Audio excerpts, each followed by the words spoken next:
Herzlich willkommen zur zweiten Folge von Stricken mit Calypso. Mein Name ist Calypso und ich freue mich sehr, dass ihr wieder eingeschaltet habt oder zum ersten Mal mich anklickt. Erstens möchte ich mich bedanken für die unglaubliche Resonanz, die ich nach der ersten Folge bekommen habe, in Form von Kommentaren, von Klicks und auch von Abos. Also ganz, ganz herzlichen Dank und ich freue mich natürlich an die, die zum zweiten Mal einschalten und die, die neu dabei sind und gerne mitverfolgen möchten, was ich in meiner kreativen Welt so mache. Und also vielen lieben Dank. Auch ganz toll fand ich, dass einige von euch sich getraut haben, mir auf Instagram zu folgen, obwohl mein Konto privat ist. Klickt trotzdem auf Folgen, ich lade euch ganz herzlich dazu ein. Dann komme ich schon mal zu einem kurzen Überblick, was ich euch heute gerne zeigen möchte. Und zwar zeige ich euch meine fertigen Projekte oder fast fertigen Projekte. 2 Designs möchte ich euch vorstellen von mir und auch 2 Accessoires. Genau. Und zum Schluss möchte ich ein bisschen was über mich erzählen.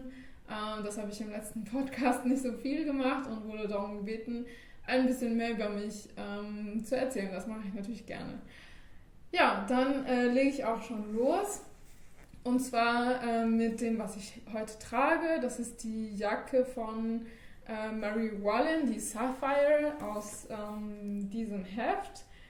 Die habe ich euch letztes Mal schon gezeigt. Letztes Mal war sie aber noch nicht zusammengenäht. Da habe ich euch nur die einzelnen Teile gezeigt.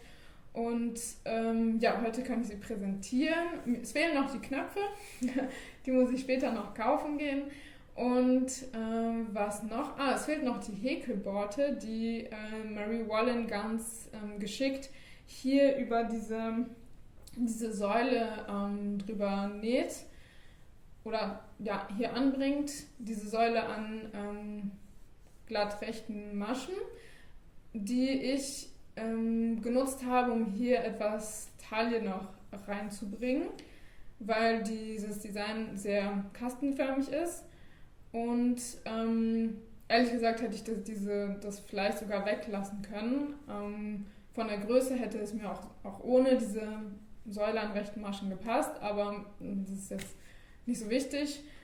Ich hatte die Teile schon separat blockiert, bevor ich das zusammengenäht habe und werde es aber nochmal machen, damit die Ärmel sich hier ein bisschen besser einleben können an der Kugel. Sonst bin ich wirklich sehr zufrieden. Es ist ein wunderschönes Teil. Ich will gar nicht Jacke dazu sagen, sondern eher Sakko. Also so sieht es von hinten aus. Ja, also wirklich ein super elegantes Teil. Und wie gesagt, heute Nachmittag werde ich die Knöpfe kaufen gehen und diese Häkelborte noch machen. Aber ich werde sie nicht nach der Anleitung machen, die Mary Wallen vorschlägt, weil ich kann Häkelanleitungen nicht wirklich lesen. Also ich könnte mich natürlich etwas reinarbeiten und dann könnte ich das natürlich lesen. Das ist ja nicht anders als eine Strickschrift lesen zu lernen. Das sind einfach nur andere Codes. Aber ich habe keine Lust dazu und deswegen werde ich einfach Videos oder ich habe schon angefangen, ein paar Videos auf YouTube mir anzugucken und verschiedene Muster da mir selber zusammen suchen. Genau, um dann eine schöne Häkelborte noch zu häkeln und entweder hier direkt dran zu häkeln oder später eben dran zu nähen an diese. Hier, das geht auch eben vorne rum und über den ganzen Rücken bis hinten. Also es ist schon noch ein bisschen Arbeit, die sich aber, glaube ich, auf jeden Fall lohnt, um ja, diesen fertigen, eleganten Touch hier noch zu vollbringen. Ja, wie gesagt, ich bin sehr glücklich damit und ich werde auch demnächst, wenn ich mal ein Fotoshooting gemacht habe mit allen Teilen, die sich langsam häufen, die ich fotografieren möchte, werde ich dann ein Foto auf Instagram mal posten oder mehrere Fotos ja, mit der Häkelborte und den Knöpfen und dann könnt ihr das Teil ein bisschen besser ja, angucken. So, das war's zu diesem ersten Teil, mit dem ich sehr zufrieden bin. Das Garn, was ich verwendet habe, ist von Borgo dei Pazzi. Ich glaube, es war die Zelda. Ja, das alles schreibe ich unten in die Infobox. Und ich habe auch noch genug übrig, wie ich sagte, um die Häkelborte zu machen. Also das Garn sieht so aus. Es ist eine Mischung aus Hanf und Wolle. Ja, dann komme ich auch zu dem zweiten Teil, das ich euch gerne zeigen möchte. Das hatte ich in der ersten Folge schon erwähnt, aber euch noch nicht gezeigt. Das ist noch ein Cardigan, und zwar eher ein sommerliches Teil. Das werde ich wahrscheinlich in den nächsten Monaten nicht so viel tragen, aber ja, ist auch egal. Auf jeden Fall ist das eine super schöner Cardigan. Der hat hier ein tolles Lace-Muster an der Kante und hier unten auch als Anschlag. Die Ärmel haben dieses interessante Lochmuster, ist fast wie ein Netz, würde ich sagen. Und hat eine schöne Kapuze, die ich super kuschelig finde. Ja, und der Rücken ist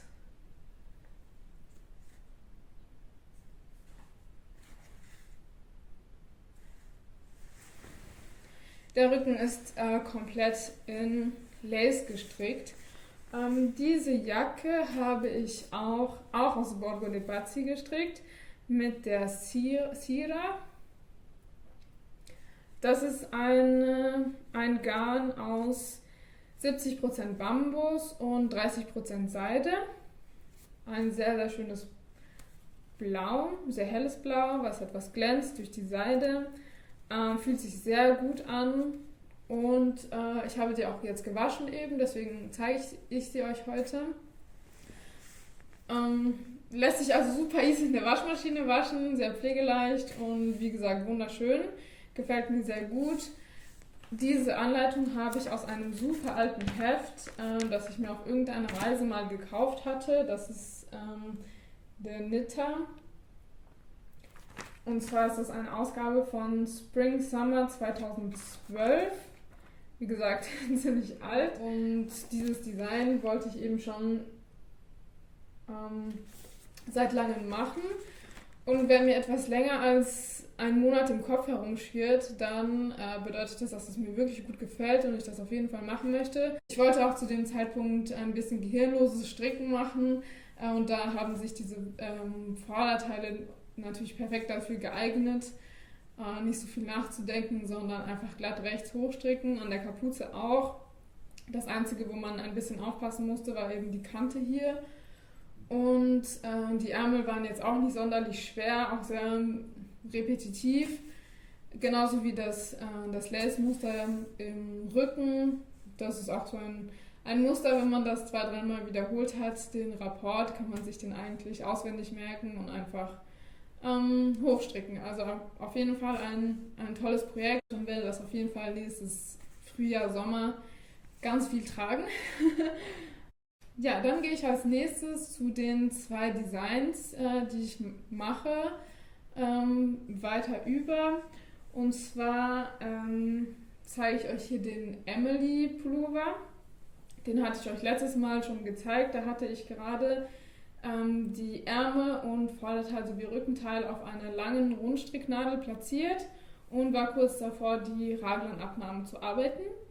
Die habe ich in der Zwischenzeit gemacht und also wie gesagt alle 4 Teile auf eine lange Rundstricknadel getan und die Raglanabnahmen dann bei allen Teilen gleichzeitig gearbeitet mit 4 separaten Knäuel, also ein Knäuel pro Teil. Ich habe die Volante von GGH verwendet. Das ist eine Mischung aus Baumwolle und Wolle.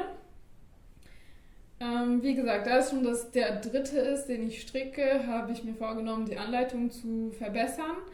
Der wurde schon mehrmals gestrickt, also man kann schon mehrere Projekte finden auf Ravelry von anderen Personen, die den gestrickt haben. Die Anleitung ist jetzt wieder online. Ich habe sie in der Zwischenzeit verbessert und neu gemacht und auch 2 Größen hinzugefügt, damit das Ganze etwas inklusiver ist. Und ja, ich habe die 4 Teile bis zum Halsausschnitt, also bis zum Bündchen hier separat gestrickt. Und ab dem Bündchen strickt man dann in der Runde und macht natürlich Abnahmen, damit der Kragen hier ein bisschen geschlossener ist und nicht die Schultern runterfällt. Ja, dann habe ich noch die Maschen italienisch hier abgekettet oder genäht eigentlich. Macht man das ja mit der Stopfnadel und hier auch einen italienischen Anschlag gemacht. Ja, ich bin super zufrieden damit. Ich freue mich schon, die Raglankanten hier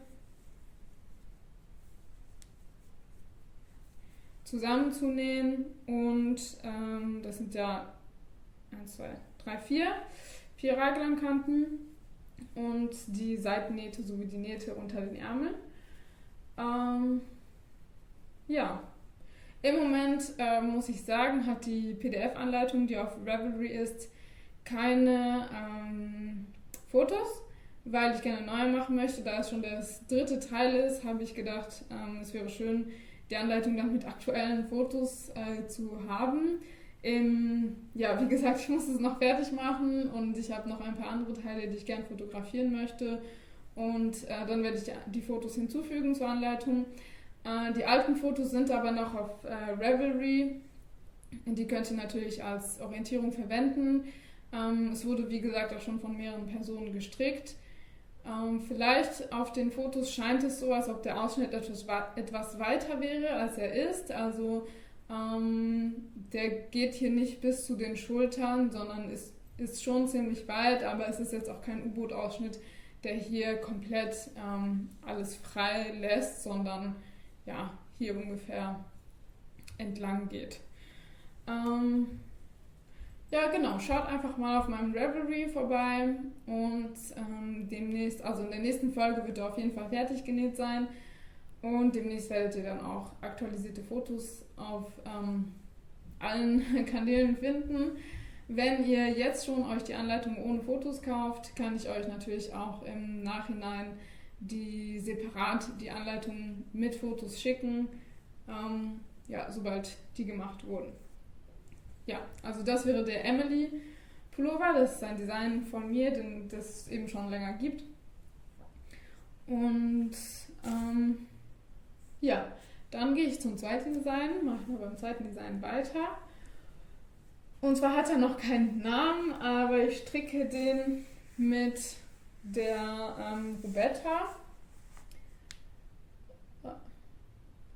Linie 364, das ist ein Garn von Online. Das ist auch ein Mischgarn, 55% Schurwolle und 45% Baumwolle. Ich fand diese Farbe einfach wunderschön, dieses Flieder hat mir sehr gut gefallen. Und ja, ich mag dass es so pflegeleicht ist und man das ganze Jahr übertragen kann. Und da habe ich einen Top-Down. Ich glaube, das ist das erste Top-Down-Teil, das ich euch zeige. Die anderen Teile, die ich euch bis jetzt gezeigt habe, strickt man von unten nach oben. Das hier strickt man vom Kragen nach unten. Und zwar, ich jetzt auch mit der Spannung. Ja, es ist ein sehr elegantes, schlichtes Teil, was man eben vom Kragen nach unten strickt. Am Halsausschnitt hier oben habe ich auch verkürzte Reihen gemacht, damit der Rücken etwas höher ist als hier vorne der Halsausschnitt. Das Dekorative daran sind die Bündchen, die hier kraus sind, am Kragen und auch hier vorne. Für dieses Teil gehe ich nachher auch Knöpfe kaufen. Und auch die Kraus-Elemente hier. Genau, hier unten ist ein größerer Abschnitt, der kraus gestrickt wird. Und hier sind mehrere Reihen, könnte man sagen, an die kraus gestrickt werden. Und dem Ganzen ein bisschen mehr das Ganze ein bisschen interessanter machen. Ich hatte überlegt, es auch noch zu besticken. Das muss ich mir aber noch genauer überlegen, deswegen verrate ich noch nicht mehr. Ja, also ich bin jetzt bei den Ärmeln. Die stricke ich auch rund, von oben nach unten. Und die Bündchen hier vorne an den Handgelenken werden auch kraus sein. Genau, und die Anleitung dazu werde ich demnächst schreiben. Also das ist mehr so ein Frühjahr-Sommerteil von der Farbe her.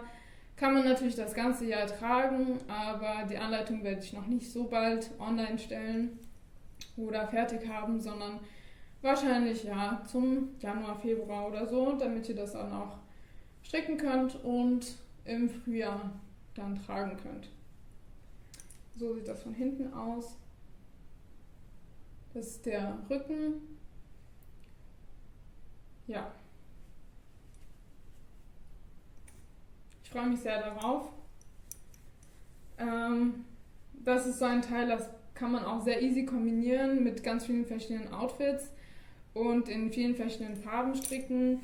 Das Garn kann man auch leicht ersetzen, weil es hat so eine ziemlich typische Lauflänge, 130 Meter auf 50 Gramm. Ich stricke das mit einer 3,5er Nadel. Je nachdem, wie fest oder wie locker ihr strickt, könnt ihr das auch mit einer 4er stricken. Wie gesagt, man muss natürlich immer eine Maschenprobe machen, bevor man ein Teil anschlägt, um zu schauen, wie sich das Garn verhält und wie man selber strickt und ob man die Maschenprobe erhält, die in der Anleitung vorgesehen ist. Und die Idee war einfach, ein leichtes Teil zu haben, was man zu jeder Zeit einfach rüberwerfen kann und zu allem passt und auch nicht so kompliziert zu stricken ist, von oben nach unten mit verkürzten Reihen im Rücken, damit das natürlich die Passform gut ist. Und ja, das war's so. Das war's erstmal zu meinen 2 Designs, die ich euch zeigen wollte. Und als nächstes mache ich weiter mit den Accessoires. Und zwar habe ich da sogar 3, die ich euch die ich teilen möchte. Und ja, ich habe letztes Mal über die Gardemen gesprochen von Gusto Wool. Dieses Garn hatte ich mir in Portugal gekauft und dann nochmal nachbestellt. Jetzt habe ich mit dem Strang, den ich als erstes gekauft hatte und ein bisschen anders gefärbt war als die 3 anderen, die ich später nachbestellt habe, ein Accessoire gestrickt. Und zwar ist es dieser Kragen, so rum. Den habe ich rund gestrickt und ich bin wirklich sehr zufrieden mit dem Ergebnis. Also ich habe das gestrickt erstens, weil ich schon länger so einen Kragen gebraucht habe zum Fahrradfahren, der etwas eng anliegt. Ich wollte nicht so einen Loop oder so einen Kaul, der so weit ist, wo der Hals dann trotzdem frei ist, sondern einen Kragen stricken, den ich trage und wirklich der eng anliegt am Hals und am Gesicht. Und hier oben und unten, aber oben etwas mehr, habe ich Rippen gestrickt und die rechten Maschen sind verschränkt. Ich finde das super schön, wenn man verschränkte rechte Maschen im Rippenmuster hat. Das hat einen etwas anderen Effekt, der mir sehr gut gefällt. Ja, und hier ist der Rippenabschnitt auch etwas größer als unten, damit ich eben beim Fahrradfahren das hier so über die Nase ziehen kann und mir nicht kalt im Gesicht wird und an der Nase wird. Deswegen bin ich sehr froh mit dem Teil, das ist auf jeden Fall super praktisch. Ich finde, die Farben auch kommen wunderschön raus. Ich bin gespannt, weil das habe ich natürlich gestrickt, weil ich diesen Loop haben wollte, aber auch, weil ich mit den 3 anderen von diesem Garn, mit den 3 anderen Strängen ein Design machen möchte. Und das habe ich jetzt in der Waschmaschine gewaschen, kalt im Wollwaschgang und einfach liegend trocknen gelassen. Ich habe das rund gestrickt und also ich habe erst offen angefangen, also flach angefangen. Hier sieht man nämlich hier einen kleinen Schlitz, der ist dann hier unten am Hals, also man trägt das so rum. Und der Schlitz ist hier unten, hier. Und ja, das habe ich einfach gemacht, um die Maschen nicht zu verdrehen und weil es ja einfach ein nettes Designelement ist, hier diesen kleinen Schlitz zu haben. Und genau, also ich wollte diesen Loop haben, erstens, weil ich den gebraucht habe zum Fahrradfahren und zweitens, weil das natürlich eine sehr gute Maschenprobe ist für das Design, das ich später machen möchte aus den 3 anderen Strängen von dieser Cardigan. Ich bin dann auch sehr gespannt, weil dieses Design, was ich machen möchte, werde ich auch vom Top-Down, also vom Kragen runterstricken und rund. Ich werde sehr viel glatt stricken, denn ich finde, wenn man Garn mit einem Farbverlauf verwendet, finde ich es ein bisschen schwierig, das so viel Muster reinzustricken, weil es sich das oft beißt. Also wenn man schon sehr viel Bewegung und Unruhe in den Farben hat, plus dann noch ein kompliziertes Muster, dann ist es einfach too much.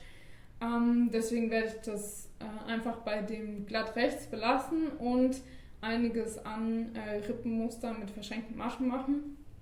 Und ja, das werden so die Designelemente sein in dem Oberteil, was ich machen möchte. Und hier habe ich natürlich schon die perfekte Maschenprobe und kann natürlich auch sehen, wie sich das Garn verhält nach dem Waschen. Und ja, genau. Und dieses Einrollen oben, also ich habe glatt rechts angefangen und auch abgeschlossen, damit sich das hier einrollt. Das gefällt mir auch ganz gut und das werde ich wahrscheinlich auch bei dem Teil, das ich designen möchte, auch so machen. Ja, ich bin auch sehr gespannt, wie sich die Farben dann verhalten werden, weil wenn ich natürlich längere, also hier sind 150 Maschen habe ich angeschlagen und erst 2-3 cm glatt gestrickt und dann zur Runde geschlossen und das mit der Rundstricknadel einfach hochgestrickt, glatt rechts und dann hier wieder ein Abschnitt Rippenmuster mit verschränkten rechten Maschen gestrickt und dann oben wieder ein paar Zentimeter glatt rechts und das einfach abgekettet. Ja, und ich bin eben gespannt, wie sich die Farben dann verhalten werden, wenn ich längere Runden habe, also mehr Maschen habe, weil natürlich jetzt auf 150 Maschen verteilen sich die Farben auf diese Art und Weise, aber wenn ich dann hier Runden habe mit vielleicht 300 oder mehr, 400 Maschen, dann verteilen sich die Farben anders und der Effekt von dem Garn wird ein anderer sein und darauf bin ich sehr, sehr gespannt. Ja, das war das erste Accessoire.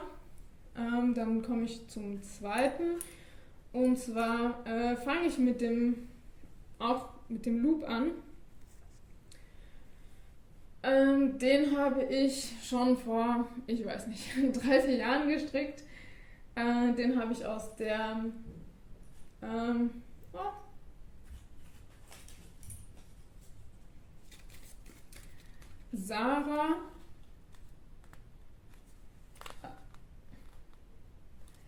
Sarah von Bremont, Sarah Deluxe bei Bremont gestrickt. Das ist 70% Alpaka, 20% Seide und 10% Kaschmir. Ist ein ziemlich dickes Garn, das hat 88 Meter auf 50 Gramm. Ja, auch eine Lauflänge, die man ziemlich leicht findet. Und da habe ich diesen Loop gestrickt. Meistens falte ich den so zusammen und stecke den hier so über meinen Hals und habe den dann hier so. Und ja, den habe ich improvisiert und diese kleinen Blumen hier reingestrickt. Dieses Jacquard oder Vereil, sagt man auch dazu, Blumen gemacht. In den 3 Farben. Und das ist super weich. Also ich meine, Alpaka ist einfach sehr, sehr weich. Ich trage den super gerne und ich zeige euch den eigentlich nur, weil ich eine passende Mütze dazu gemacht habe mit demselben Garn. Das ist meine Lieblingsmütze. Dieses Design habe ich schon vor super vielen Jahren gemacht und diese Mütze habe ich schon sehr viele Male gestrickt, für mich und für andere Personen. Im Moment habe ich nur die, weil eine habe ich verloren einmal, das hat mir das Herz gebrochen und dann habe ich einige verschenkt von diesem Design. Und zwar sagen manche auch Beret dazu oder manchmal werde ich auch angesprochen auf diese Mütze und es wird eher als Hut bezeichnet. Also die sieht so aus. Hier.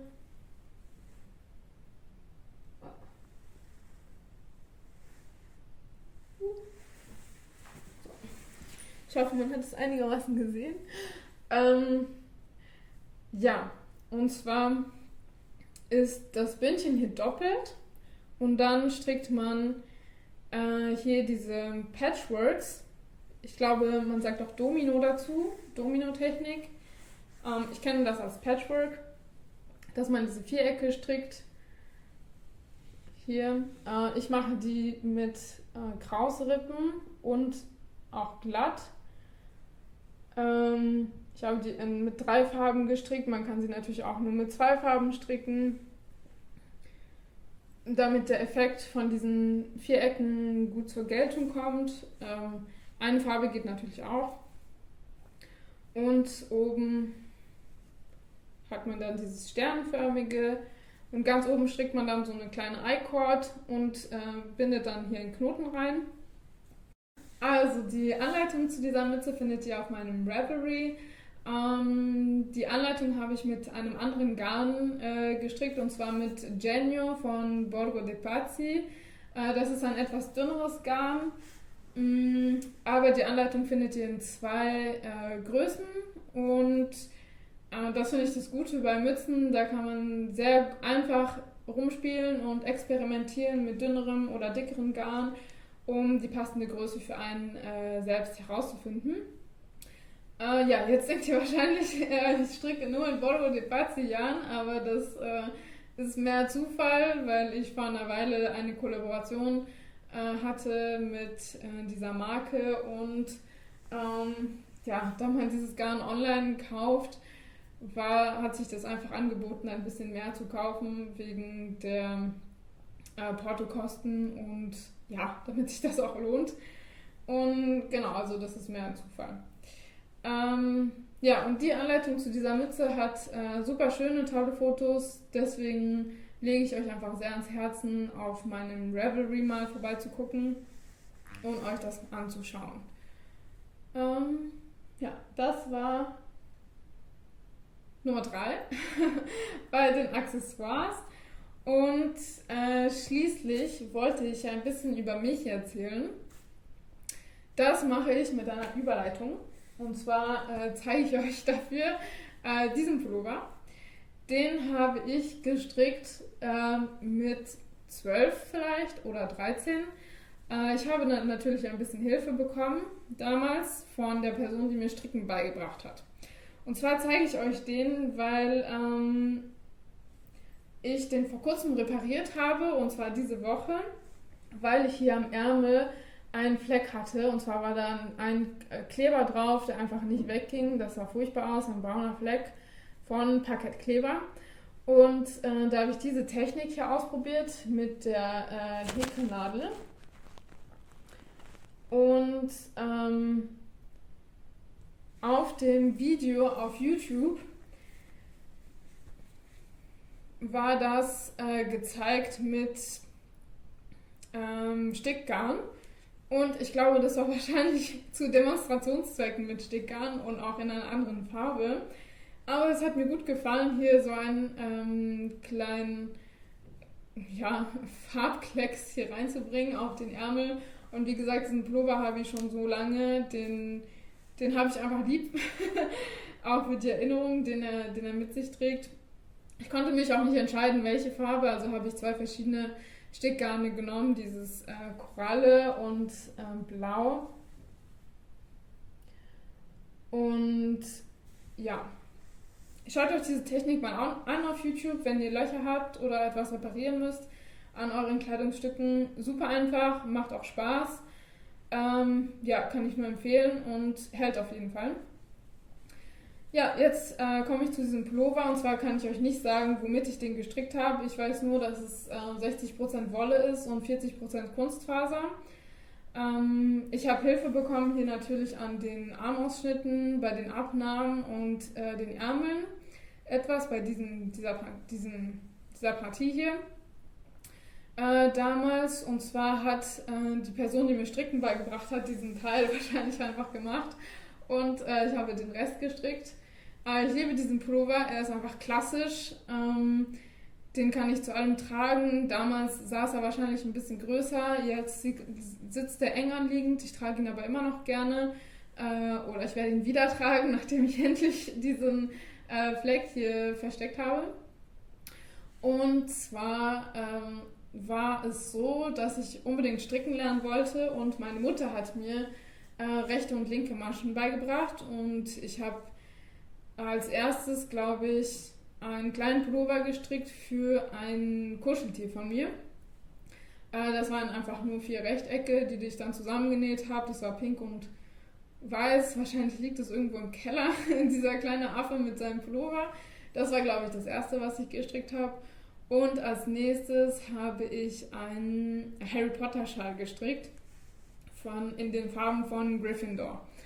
Ja, und dann kam auch schon die Blockade, weil meine Mutter kann nicht viel mehr als rechte und linke Maschen stricken. Also sie kann nicht wirklich ein Kleidungsstück konfektionieren, außer vielleicht einen glatt rechts hochgestrickten Polunder, aber viel weiter kam ich dann da nicht. Ich wollte aber mehr lernen und war einfach sehr eifrig mit dem Stricken und bin auch super dankbar meiner Mutter, dass sie mich da unterstützt hat, weil sie an einem frühen Morgen, als wir im Schwarzwald gelebt haben, der unserer damaligen Nachbarin geholfen hat, Schnee zu schippen. Und diese Dame, die natürlich etwas älter ist, konnte stricken. Meine Mutter hat sie gefragt, ob sie stricken kann. Sie meinte ja. Und meine Mutter hat dann erzählt, dass ich unbedingt gerne stricken lernen möchte, sie aber mir nicht viel mehr zeigen kann, als einen Schal zu stricken. Und dann meinte Ute eben, heißt sie, ich soll auch mal vorbeikommen und sie wird mir ein bisschen was zeigen. Das habe ich dann auch gemacht. Ich bin einfach über die Straße gelaufen, habe geklingelt bei der Nachbarin und ab dann ging es los. Und das war natürlich nicht das erste, was ich bei ihr gestrickt habe, sondern ich habe noch einen anderen Cardigan gestrickt, den ich immer noch trage und noch einen anderen Pullover, der mir aber nicht mehr passt. Der ist im Keller. Den zeige ich euch, glaube ich, nicht. Der ist ganz schön, der ist so dunkelblau und hat einen roten Streifen und eine Känguru-Tasche. Auch eine super weiche Wolle, 100% Wolle. Ich habe keine Ahnung, wo die herkam. Aber auch ein super cooler Pullover, der mir einfach nicht mehr passt. Und jetzt, ja, man muss jetzt nicht übertreiben. Auf jeden Fall bin ich super dankbar bei meiner Mutter, dass sie mir dann diese Wolle irgendwann gekauft hat für diesen Pullover. Und dann mich geglaubt hat, dass ich weitermache, weil das war die erste größere finanzielle Investition. Das war jetzt nicht super billig, also ich glaube, vielleicht hat es 50 Euro gekostet, dieses Garn damals für diesen Pullover. Und ich weiß nicht, ich war 12 Jahre alt vielleicht, da muss man schon sich das vielleicht zweimal überlegen, ob man das dann fertig strickt. Will man wirklich so viel Geld ausgeben für etwas, was dann vielleicht gar nicht fertig gemacht wird und rumliegt? Das war dann zum Glück nicht der Fall, weil ich eben die beste Unterstützung und die beste Lehrerin hatte, die ich mir wünschen konnte. Und da ist eben auch eine super schöne Freundschaft entstanden. Ich glaube, ich habe in den 5 Jahren, die ich im Schwarzwald gelebt habe, fast jeden Tag bei Ute verbracht, jeden Nachmittag nach der Schule. Bin ich einfach rübergelaufen und habe geklingelt. Ihr Mann hat auch noch wunderschön am Flügel gespielt. Es war einfach eine wunderschöne Atmosphäre und sehr schön zum Lernen, zum Stricken lernen. Und Ute hat mir eben beigebracht, wie man ein Kleidungsstück konzipiert. Sie hat mir alle Techniken gezeigt und also nicht alle, aber fast alle. Vieles habe ich mir dann im Nachhinein dann auch noch selber beigebracht, aber sie hat mir auf jeden Fall gezeigt, wie man sorgfältig arbeitet, dass man sich zum Beispiel aufschreibt, während man strickt, um nicht verloren zu gehen in der Anleitung, wie man eine Anleitung liest, wie man Abnahmen, Zunahmen macht, verschiedene Muster, Raglern oder einfach normale Armausschnitte von oben nach unten. Also ich habe wirklich viel bei ihr gestrickt, ein Pullover für meinen Vater, kleine Kleidungsstücke für meine Cousins und Cousinen, die damals noch klein waren. Ja, Mützen, also ich habe wirklich alles bei ihr gemacht. Und mittlerweile strickt sie auch nicht mehr so viel, weil sie ja einfach wir alle älter geworden sind. Ich bin auch älter geworden. Und ja, das war vor ja, genau, wenn ihr die letzte Folge geguckt habt, dann könnt ihr euch jetzt ungefähr ausrechnen, wie alt ich bin. Und warum ich behaupte, dass ich schon so lange stricke, oder nicht behaupte, sondern das ist einfach so. Ja, das ist einfach zu mir die Story, wie ich stricken gelernt habe. Und zu meiner Nachbarin Ute habe ich immer noch engen Kontakt, auch wenn ich nicht im Schwarzwald lebe, rufe ich ab und zu an und schreibe auch mal eine Karte. Und ja, wenn ich kann, besuche ich sie auch. Ja, genau. Das ist auf jeden Fall ein kleiner Einblick in mein Leben und natürlich in Verbindung mit Stricken. Ja, ich glaube, dabei lasse ich es für heute. Es ist jetzt auch schon lang genug. Ich wollte ja ungefähr bei 30 Minuten bleiben. Und ich freue mich auf jeden Fall sehr, wenn ihr bis hier geschaut habt und auf weitere Kommentare, weiteres Feedback. Und ich freue mich auf jeden Fall sehr auf die nächste Folge und wünsche euch einen schönen Tag, ein schönes Wochenende. Und jeden ersten Freitag im Monat findet ihr mich hier auf YouTube mit einer neuen Folge. Ich schicke euch ganz viele Küsse und eine schöne Vorweihnachtszeit. Bis zum nächsten Mal. Ciao!